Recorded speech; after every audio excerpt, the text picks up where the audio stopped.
Karena aku ingin agar kamu menjadi seperti jala bagi orang-orang berdosa. Aku ingin kamu menjadi terang bagi mereka yang berada dalam kegelapan kejahatan. Aku ingin pertobatanmu menjadi contoh, memberitakan pengharapan kepada para pendosa yang putus asa, dan bagi mereka yang bertobat, bagaikan embun pagi, bagi tanaman yang kelelahan karena panasnya matahari. Yang terakhir, aku ingin agar di abad-abad mendatang diyakinkan bahwa aku selalu bersedia membuka tangan belas kasihanku kepada anak yang hilang, yang dengan tulus dan sepenuh hati kembali kepadaku. Demikianlah jawaban Tuhan kita tentang rancangannya atas pertobatan Santa Margaret. Begitu besar belas kasih-Nya kepada kita, hingga Dia jadikan pertobatan ini sebagai contoh, agar semua umat-Nya tahu bahwa pengampunan Tuhan kita tidak ada habisnya. Mari kita ikuti kisahnya. Santa Margaret dari Cortona. Margaret lahir di sebuah desa bernama Laviano, di Keuskupan Chiusi, dekat Perugia, Italia, pada tahun 1247. Ibunya adalah seorang wanita yang baik dan saleh yang mengajari anaknya dasar-dasar agama, doa dan cinta kepada Tuhan.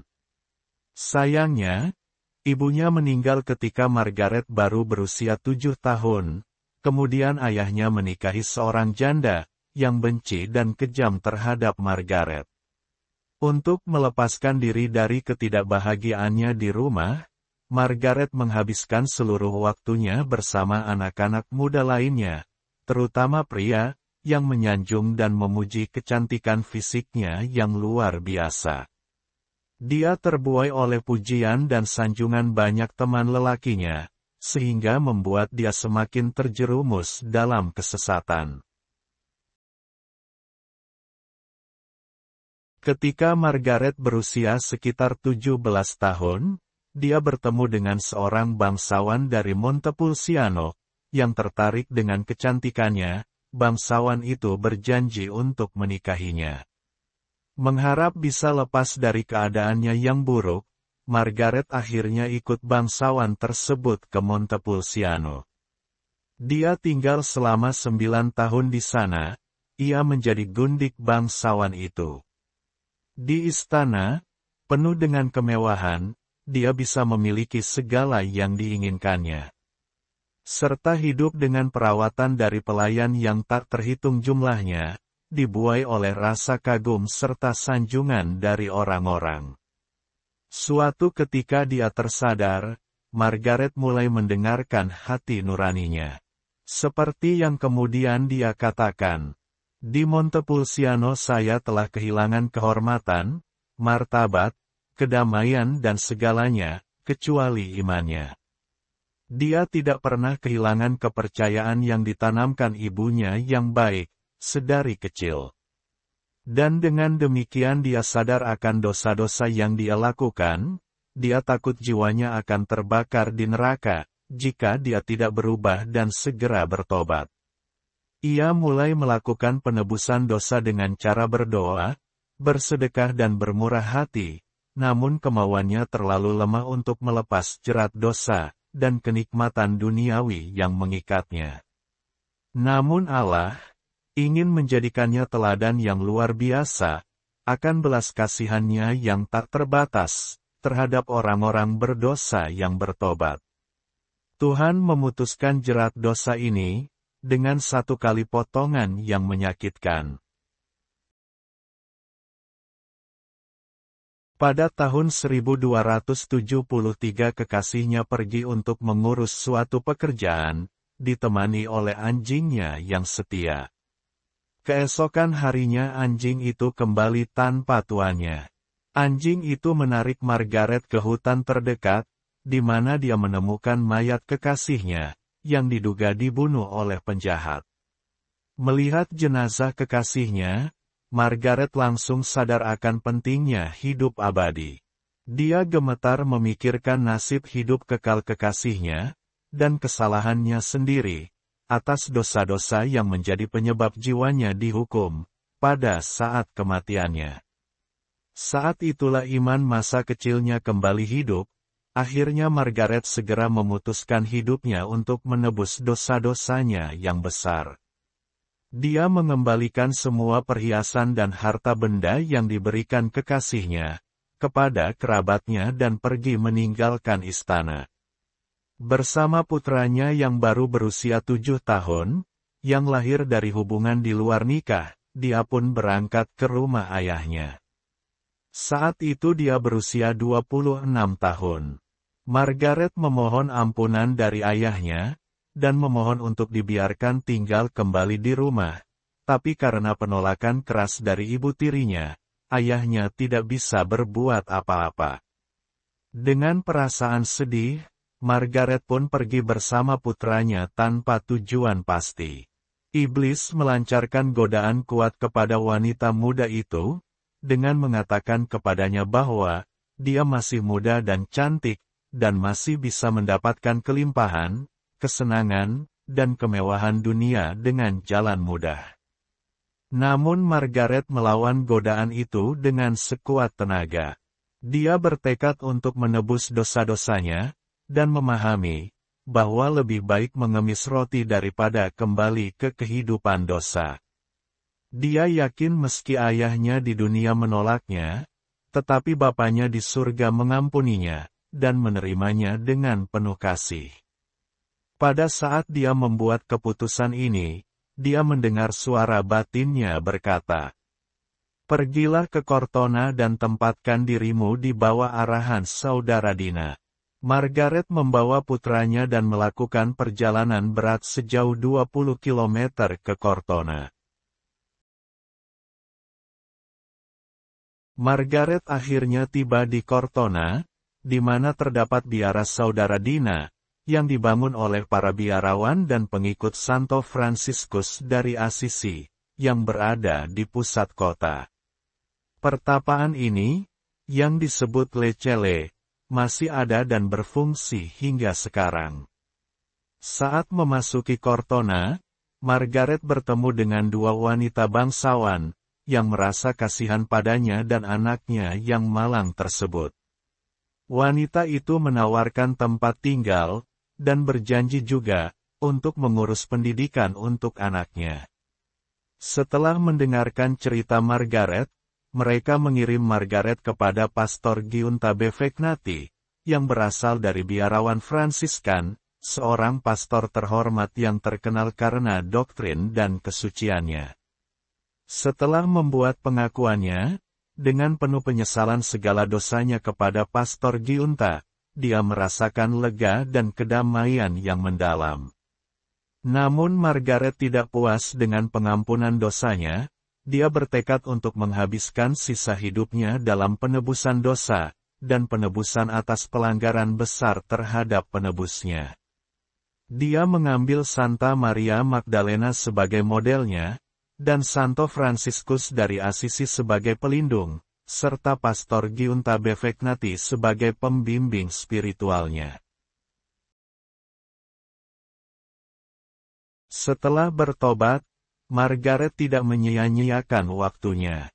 Dia memotong rambut panjangnya yang indah, menyamarkan kecantikannya, dan meninggalkan segala hal yang sensual dan kesenangan duniawi. Dia hidup dari roti dan air, serta sayuran dan buah-buahan, mengenakan cilis atau kain karung yang kasar, dan menghukum tubuhnya dengan disiplin berdarah, di antara banyak penebusan dosa dan pertapaan lainnya. Dia melihat tubuhnya lah penyebab dan sumber kejahatannya, tubuhnya dianggap sebagai musuh yang tidak dapat didamaikan, dan melakukan penyiksaan dan pukulan kepada tubuhnya sendiri, setiap hari. Membenci kecantikannya yang telah membawa dirinya dan orang lain ke dalam dosa, dia bahkan ingin merusak wajahnya tetapi Pastor Giunta melarangnya, dan dia selalu siap mengorbankan semua keinginannya demi kehendak Tuhannya. Suatu hari Minggu dia pergi ke kota asalnya Laviano, di mana di gereja tempat semua orang berkumpul, dia berpakaian orang yang bertobat dengan tali di lehernya. Dia berlutut memohon pengampunan dari orang-orang atas dosa-dosanya dan skandal publik yang dia timbulkan. Dia menghabiskan hari-harinya dengan berdoa dan bekerja, baik itu memintal kain wol, membantu dan mendampingi wanita yang baru saja melahirkan, dan banyak lagi lainnya. Orang-orang di Cortona dan kemudian di seluruh Tuscany kagum melihat penebusan dosa dan kebajikannya yang luar biasa, dan menganggapnya sebagai orang suci yang hidup. Hati Margaret yang besar, setelah terbebas dari belenggu dosa dan keduniawian, kini terbang dengan segenap kekuatannya menuju Tuhan satu-satunya yang layak mendapatkan cinta sejati.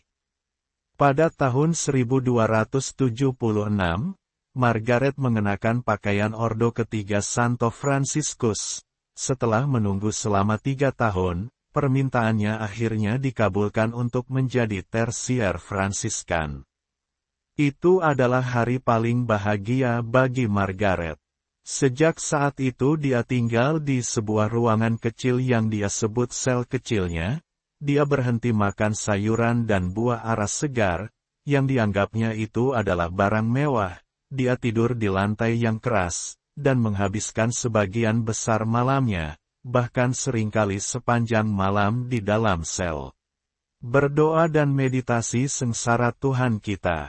Dia hanya akan meninggalkan selnya untuk pergi ke misa pagi hari di gereja, dan bila diperlukan untuk merawat orang sakit dan miskin, dia memberikan pelayanannya secara tulus tanpa mengharapkan balasan. Komunikasi supranatural pertamanya dengan Yesus terjadi di gereja Saint Franciscus. Dia mendengar kata-kata yang datang dari yang tersalib.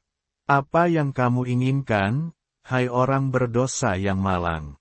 Dia pun menjawab tanpa ragu-ragu, Yesusku, aku tidak mencari atau menginginkan apapun, selain Engkau. Suatu hari, ketika dia sedang berdoa, dia bertanya kepada Tuhan, mengapa dia memberikan begitu banyak nikmat, kepada dia, makhluk yang begitu menyedihkan ini. Dan suara yang sama, yaitu Yesus yang tersalib berbicara kembali kepadanya. Karena aku ingin, agar kamu menjadi seperti jala, bagi orang-orang berdosa. Aku ingin kamu menjadi terang bagi mereka, yang berada dalam kegelapan kejahatan. Aku ingin pertobatanmu menjadi contoh, memberitakan pengharapan kepada para pendosa, yang putus asa, dan bagi mereka yang bertobat, bagaikan embun pagi, bagi tanaman yang kelelahan karena panasnya matahari. Yang terakhir, aku ingin agar di abad-abad mendatang diyakinkan, bahwa aku selalu bersedia membuka tangan belas kasihanku, kepada anak yang hilang, yang dengan tulus dan sepenuh hati kembali kepadaku. Keesokan harinya Margaret mengalami ekstasi di depan orang banyak, untuk pertama kalinya. Ketika itu, dia sedang merawat seorang wanita yang sakit, dia beristirahat di sudut, selama beberapa saat untuk berdoa, dan seperti yang disaksikan oleh para saksi yang hadir. Wajahnya menjadi bersinar, matanya tertuju pada sesuatu tak kasat mata di depannya, dan tubuhnya bangkit dari tempat tidurnya, melayang di atas lantai, sementara dia tenggelam dalam komunikasi penuh kasih dengan penciptanya. Ketika Margaret mulai menerima rahmat luar biasa dari Tuhannya, iblis juga mulai menyerangnya dengan kekuatan, kadang-kadang menampakkan diri kepadanya sebagai malaikat cahaya, dan pada orang lain sebagai dirinya sendiri, atau sebagai binatang mengerikan, atau bahkan sebagai naga yang bernapas api. Kadang juga iblis menggodanya, dengan membuatnya mengingat saat-saat yang mewah, dan menyenangkan di Montepulciano, yang sangat kontras dengan kehidupannya yang serba kekurangan saat ini. Iblis juga menyindir, bahwa kehidupan penebusan dosa yang ekstrim, yang dia lakukan pada dirinya sendiri, akan sangat sulit untuk ditanggung dan dijalani. Margaret tidak pernah ragu sedikitpun menolak godaan tersebut, namun kemudian iblis kembali menyiksanya dengan hujatan, gambaran yang palsu, atau dengan mengatakan kepadanya bahwa dia dikutuk dalam api abadi.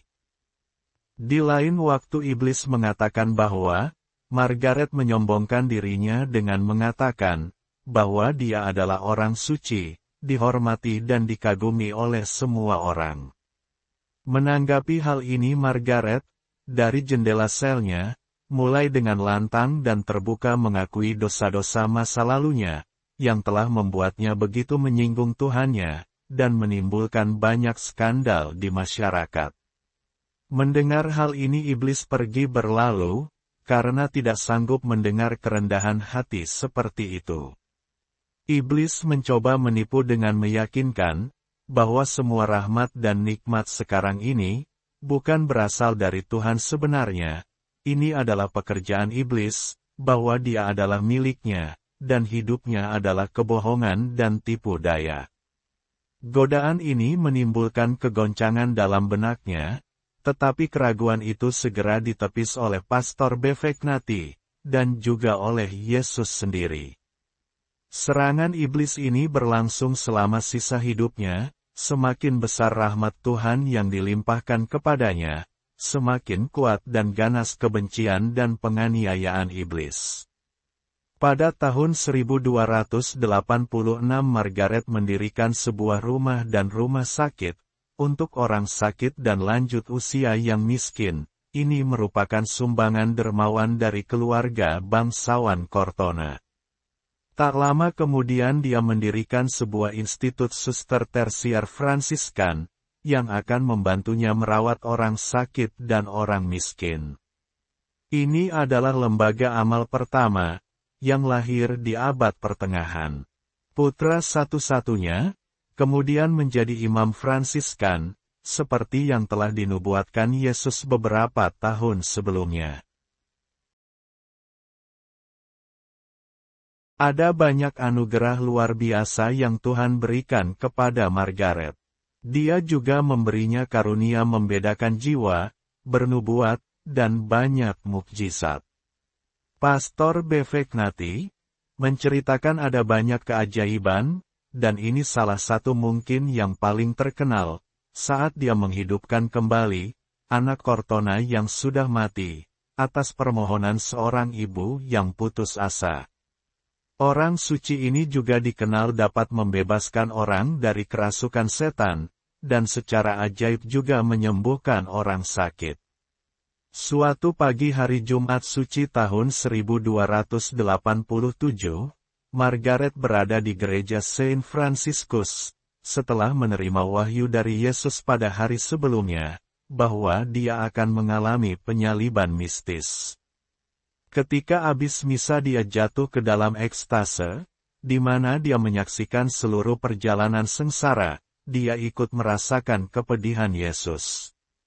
Hal ini berlangsung hingga pukul 15 sore, saat itu dia tampak mati bersama Sang Penebus. Semua ini disaksikan oleh banyak penduduk Cortona yang hadir di gereja tersebut. Ketenaran Margaret segera menyebar dari Cortona dan Tuscany ke seluruh Italia, bahkan ke Prancis dan Spanyol.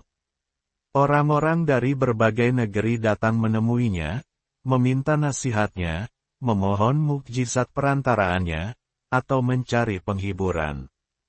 Dia dapat membaca jiwa manusia, melihat dosa-dosa tersembunyi dari orang-orang yang bersalah dan ketakutan, serta kesibukan orang-orang benar. Banyak orang berdosa bertobat, dan mengubah hidup mereka, dengan melihat teladan sucinya dan mendengarkan nasihatnya. Termasuk di antara mereka adalah seorang kepala suku Gibelin yang terkenal, yang setelah bertobat oleh Margaret, menghabiskan sisa hidupnya dalam sengsara dan penebusan dosa, di biara Fransiskan.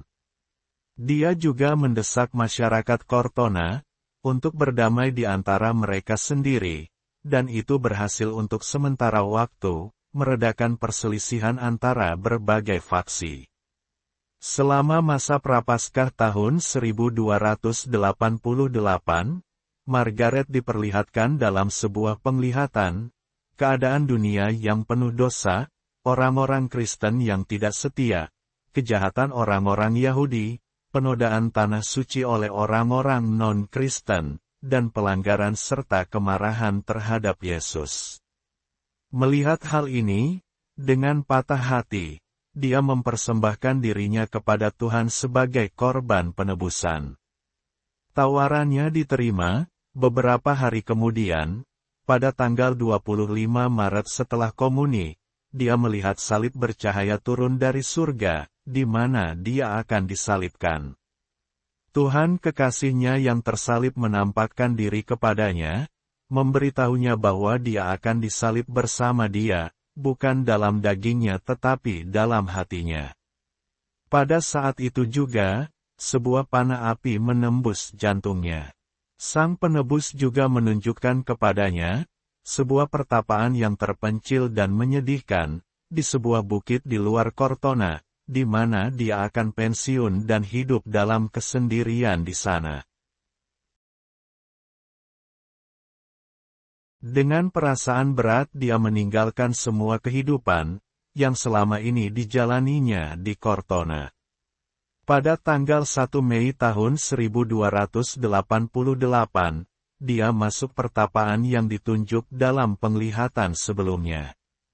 Begitu dia memulai kehidupan pertapaannya, nikmat ilahi dan anugerah istimewa ditarik oleh Tuhan, dan dia tidak hanya kehilangan kehadiran orang-orang, tetapi juga semua penghiburan supranatural. Dia merasa ditinggalkan dan ditolak oleh Tuhannya. Perasaan ini muncul selama kurang lebih dari 1 tahun. Tetapi pada 8 tahun berikutnya, ia menemukan perasaan yang merupakan campuran dari perenungan cinta dan penderitaan.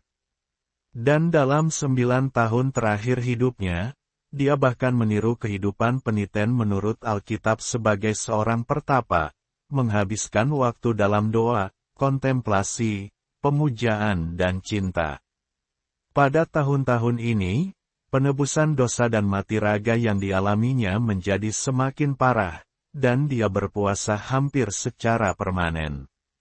Dengan doa dan pengorbanannya yang tak henti-hentinya, dia memohon kepada Tuhan, mengampuni banyak jiwa, dan menghindarkan hukumannya pada penduduk Cortona atas dosa-dosa mereka. Tuhan Yesus, dalam beberapa penglihatannya, berjanji kepada Margaret bahwa dia akan mendapatkan segala sesuatu yang dia minta kepada Bapa Surgawi dalam namanya. Pada malam gelap, Margaret seringkali mendapat penglihatan tentang Tuhan kita, juga orang-orang kudus dan para malaikat. Tuhan kita memberitahunya bahwa dia akan meninggal di Cortona, dan bahwa dia akan memberikan kota itu hak istimewa, yang akan membuatnya terkenal di seluruh penjuru dunia. Santa Margaret adalah teladan dan penolong bagi semua orang berdosa, dan meminta perantaraannya, agar mereka dapat mengikuti jalan pertobatan, penyesalan, dan cintanya yang membara kepada Tuhan. Margaret mempunyai devosi yang besar terhadap sakramen Maha Kudus. Inilah rahasia kekuatan seorang Margaret dari penyangkalan, pengorbanan dan kasih yang luar biasa, yang menandai kehidupannya sejak pertobatannya, hingga kematiannya adalah komuni kudus. Ekaristi memberinya kekuatan, keteguhan dan cahaya yang ia perlukan untuk mendukung kehidupan penebusan dosa dan pengorbanannya. Itu adalah sumber kemajuannya dalam kebajikan dan cinta kasih. Margaret tidak pernah bosan mewartakan kepada semua orang tentang dampak luar biasa dari komuni kudus, dan pentingnya menerimanya secara layak. Pada akhir 1296, Pastor Befegnati kembali ke Cortona. Margaret pada saat itu sudah mendekati akhir kehidupan duniawinya. Dia terserang rematik dan neuralgia, serta terserang demam. Pada tanggal 3 Januari tahun 1297, malaikat pelindungnya mengumumkan kepadanya bahwa pada tanggal 22 Februari dia akan mengubah pengasingannya demi kegembiraan kemenangan di tanah air surgawinya. Dari tanggal 5 hingga tanggal 22 Februari dia tidak makan apapun, hanya hidup dari ekaristi yang Pastor Beveknati bawa setiap harinya, di hari-hari terakhir hidupnya. Dia sepenuhnya melepaskan diri dari hal duniawi, hidup semata-mata demi surga. Seluruh kota ingin bertemu dengannya pada saat-saat terakhir hidupnya, dan dia menyampaikan kata-kata nasihat dan kebijaksanaan surgawi kepada mereka. Kepada semua orang dia mengulangi, jalan keselamatan itu mudah, cukup dengan mencintai. Pada tanggal 21 Februari dia menerima penyucian ekstrim, sebelum melewatkan sepanjang malam, dalam kontemplasi. Keesokan paginya, pada tanggal 22 Februari dia menerima viatikum suci. Dan selanjutnya seperti yang dinubuatkan malaikat, dia menyerahkan jiwanya kepada Tuhannya. Dia meninggal pada usia 50 tahun, seorang kontemplatif suci, melihat jiwanya dalam bentuk bola api terbang ke surga, ditemani oleh banyak jiwa yang terbebas dari api penyucian, melalui doa dan pengorbanannya. Yang sungguh menakjubkan, pada saat kematiannya, wajahnya kembali segar, dan kecantikannya kembali seperti di masa mudanya bak malaikat, dari tubuhnya terpancar wangi yang mirip dengan pualam. Semua yang hadir menganggap keajaiban ini sebagai tanda kesucian Margaret yang luar biasa. Berita kematiannya langsung menyebar, dan penduduk Cortona bergegas untuk melihat dan menghormati jenazah orang suci mereka. Setelah misa yang khusyuk, jenazah dibawa ke rumah doa Santo Basil, yang bersebelahan dengan pertapaannya. Dia ditempatkan di dalam peti mati besi, ke dalam ceruk di dinding. Di sanalah pemandangan itu diperlihatkan untuk dihormati publik, bahkan sebelum kanonisasi resminya. Masyarakat menyebut Margaret sebagai Santa Maria Magdalena yang baru, gelar yang kemudian diratifikasi oleh otoritas kepausan. Jasadnya yang masih utuh hingga sekarang, disimpan di Oratorium Saint Basil, di Basilika Saint Margherita Cortona, Tuscany, Italia. Tempat ini menjadi pusat ziarah, bagi masyarakat Italia, Eropa, hingga seluruh dunia. Pada tahun 1515, Paus Leo ke-10 datang mengunjungi makam Margaret, dan sambil berlutut di depan kotak kaca, ia merasakan parfum yang dihembuskan tubuh Margaret. Paus Leo ke-10 menyetujui kultusnya, mengizinkan perayaan pestanya di Keuskupan Cortona, dan mengeluarkan indulgensi baru bagi mereka yang berziarah ke makamnya. Dalam kurun waktu hampir bersamaan Margaret dinobatkan sebagai pelindung kota Cortona. Pada tahun 1855, ketika Italia sedang dilanda epidemi kolera, Cortona kehilangan sepertiga dari populasinya dalam waktu beberapa bulan. Orang-orang pergi ke makam Margaret untuk memohon bantuan dengan perantaraannya. Mereka berjanji untuk membangun tempat persemayaman yang baru dan lebih besar untuk menghormatinya. Doa mereka didengar dan diterima. Sejak hari itu tidak ada satu orang pun lagi yang menjadi korban wabah ini. Orang-orang menepati janji mereka dan pada tahun 1877, tempat perlindungan baru dibuka. Pada tahun 1580, jenazah Margaret dipindahkan ke altar tinggi, di mana ia disemayamkan hingga saat ini. Pada abad ke-17 ia ditempatkan di dalam peti kaca kristal yang memungkinkan orang melihat wajahnya. Ada banyak peziarah yang datang, dan bersaksi tentang kebajikan dan mukjizat perantaraan Margaret, seperti mengembalikan penglihatan orang buta, pendengaran orang tuli, dan kehidupan kepada orang mati. Yang semuanya dokumentasikan oleh Keuskupan Arezzo dan Chiusi untuk proses kanonisasi. Pada tanggal 16 Mei tahun 1728 Margaret dikanonisasi oleh Paus Benediktus ke-13. Dia memanggilnya Maria Magdalena yang baru. Demikianlah kisah pertobatan luar biasa seorang Santa Margaret, yang membuktikan akan kemurahan Tuhan yang tiada batasnya, kepada kita umatnya. Semoga kisah ini dapat menginspirasi kita untuk selalu berjalan dan kembali di jalannya. Amin. Terima kasih sudah menonton. Untuk kelangsungan channel ini, jangan lupa subscribe, like jika menyukainya, share jika bermanfaat, dan komen. Tuhan Yesus memberkati. Amin.